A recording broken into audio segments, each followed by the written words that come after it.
kind.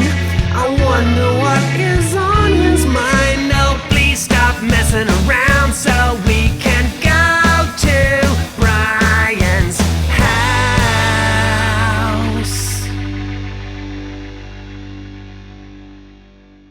Hundreds of years ago in Scandinavia, there were people called Vikings. And the Vikings, or Norsemen as they were called, they all had red hair and short tempers. The two things Vikings were famous for were fish cheese, which is where you take a fish and you'd squeeze it until this white goo would come out of it, and then you'd age that and make cheese. It wasn't cheese at all. And the other thing that they were famous for was rape. And they were very good at it, very good indeed. It was their major export, actually.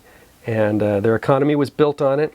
For years they raped each other until they found that there was nobody else left there in the country to rape, and so they decided to export it. They built ships, weapons to facilitate their raping elsewhere. First they headed down the coast to mainland Europe, raping as they went and leaving small settlements of their red-headed offspring, and then it was off to the next country. Ultimately, they landed in France, where they hit a snag, because as anybody can tell you, you can't rape a swarthy person and expect to have anything but dark, hairy children. So eventually they were assimilated, and because they were Norsemen, it was changed to Normans, and it became Normandy. Later on, the Normans went on to conquer England, because while you could breed red hair out of a person, you couldn't breed their psychotic need to fuck over other countries, I guess. Now, you might have thought that at that point the Vikings would call it a day, but they didn't. They were far too aggressive for that. So a bunch more sailed to Scotland, where people were not swarthy. It must have been a sight to see, too, really. The 4-foot red-headed hairy trolls storming the beach with swords and boners. And the Scots, who were used to being raped by the British, actually welcomed the Vikings to spread their violent seed amongst them.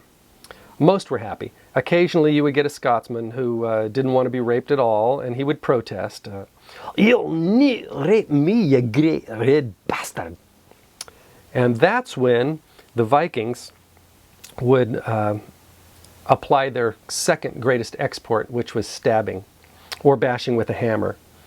And I don't think the Scottish were happy about the importation of stabbing and bashing, but if you wanted the rape, the stabbing and bashing came with it.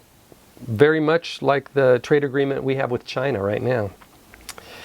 So the Vikings moved south and tried to rape the British, but everyone knows the British are far too proper for that. So, you know, the Vikings would rap on the door, boom, boom, boom, boom, and go, "What's all this then?" "Ski Vernie, Vernie." "Who is it, dear?" "It's apparently some Vikings who fervently wish to rape us." "Would they like a cup?" "No, dear, they're not tea drinkers. They prefer that fish cheese." "Oh, dear."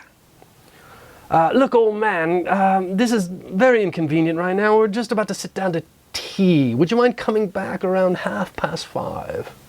"Ski Vernie, Vernie." "Quite." And scene. Now, rape left the Vikings little time to invent things like watches, so they did not return at 5:30. Instead, they sailed to Ireland, where, in my opinion, they did some of their finest raping.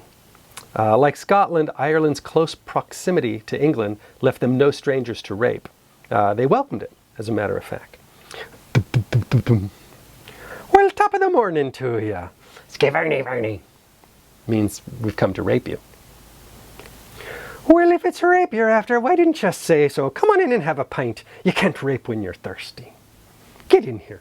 "Oh, scargins, you red hairy rascal.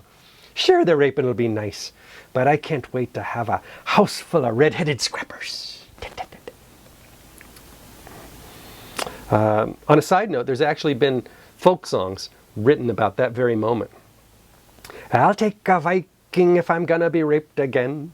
Don't wanna be raped, don't wanna be raped by a pasty Englishman. They've got bad teeth, they've got no wit. They're stuffy, arrogant tossers, and their women look like shit." 30 verses to that song, as a matter of fact. It goes on, yeah. And dances, too. There's a dance that goes with it where you have to be stiff and rigid, and then your feet like operate as if independent from your body. So, Bradley, to make a long story short, it's common scientific knowledge that the Irish breed like whiskey-drinking, potato-eating cockroaches. So the ginger gene was spread over the next 1,000 years like Lindsay Lohan's legs. Yep. And that is where red hair comes from. So next time you see a red-headed person, nudge a friend and go, there goes a descendant of a rape. There was so much to see at Brian's house, but now he wants us to leave Brian's house. Wish that we could stay.